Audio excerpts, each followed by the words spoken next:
جوانان عزیز شما دایوس نشید. دایوس کسی که رسول اکرم میگه که و هو الذی یقر سوء فی اهله. دایوس کسی که زنش زیبا میکنه به سرنا میبره. دایوس جوانی است که زن میگیره فاطمه میپوشانه جوره هاش نشون میده دایوس است. ما برای شما یک قصه کوتاه میکنم دعا میکنیم. بعد در دوره جناب رسول اکرم صلی الله علیه وسلم باید جوانی خوب جورا بگیره، جوان نمازخوان جورا بگیره، جوان بی نماز جورا نگیره که در روز قیامت خداوند برای ابی معیط مشرک لعین خداوند در قرآن گفت که یوم یعض الظالم علی یدیه یقول یا لیتنی اتخذت مع رسول سبیلا. در روز قیامت ابی معیط هم ایمان آورد به پیغمبر خدا یک روز. امروز ما ملاها بسیار بی انصاف شدیم، ما ایشانا بسیار حرامخور شدیم، ما ملاها از جهت حرامخوری و از جهت بی‌تقوایی سخن ما دیگر نمیگذرد. رسول اکرم خانی مشرک در آمد چی گفت؟ مشرک گفت که مرحمت یا رسول اکرم طعام بخو. رسول اکرم گفت والله ما آکل طعامک حتی تشهد ان لا اله الا الله و ان محمد رسول الله. قسم من الله نام تنم میخورم تو که ایمان نیاری. امروز ما ایشانا ما ملاها خانه عرق فروش میریم، گره فروش میریم، دلارش میگیریم، پولش میگیریم، نمیگیم بچم تو نماز بخون. خدا میپرسه فقط روزشا میشه باید پولی حرامی رو گرفتی تو حرام خور شدی. او را با تعریف میکنه که بچم تو مرید من جنتی. روزی اول پیر دوزخ میره بعد خود دوزخ میری. این دروغ است. این روز سیاسی که اشاره کی پولی حرام میگیره با بگو که تو جنتی هستی. روز سیاسی خدا شرم بده. بعد یهود هم میگو که ما فرزانده پیغمبر هستیم همش دوزخی شدن. امروز کلام ایشان میگه که تو بچم به نماز هم باشی تو خوب است مرید من هستی روز مسلمان هستی. ایشان از ذات خدا بترسید. ای بر شرم است.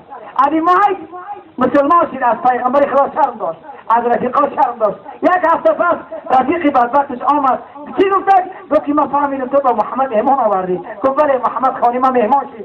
من گفت که تو ایمان بیار بعد تا میخورم. من شرم داشت ایمان آوردم. رفیقش گفت که برای از دینت بگر بعد خانت میدارم. رسول اکرم داشتان داشت و خدا کبی گفت گشت از دینش کافر شد. خدا میگه قسم به یگانگی خدا که روز قیامت ابی معیط دستاش میگردد میگه که چرا ما محمد دوست بگیریم. هر جوانی که در اینجا نشسته اگر رفیقی به نماز جورا بگیره، رفیق عرقنوش دایوس بگیره، این قدیس در دوزخ دایوس است میسوزد.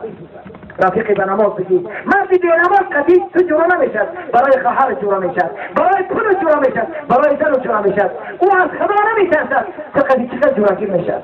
او بزرگ گفت است که شیطان که آده گشت با جز یک خطا نکرد، خود را برای سجده آدم رها نکرد.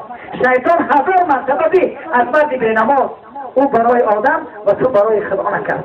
او بدبخت به نماز او که خدا را سجده نکرده چقدر به تو جویی میکند. شیطان علیه لعنت که یک انسان به نماز رفیق شد، رفت شب نیمی شب شد رنگ شبی باشید یک جا گفتن خوب میکنیم. شیطان از جا خیل طرفی به نماز چی گفت؟ گفت قسم به نام خدایی که مرا آفریده من یک سجده آدم ترک کردم برای خدا مردود کرد، ملعون کرد، مرجوب کرد. تو بدبخت در همین روز 64 سجده الله رو ترک کردی، تو از خدا شرم نداشتی. من در برای تو خاطر میکنم من از تو بیزار هستم. این شیطان میگه.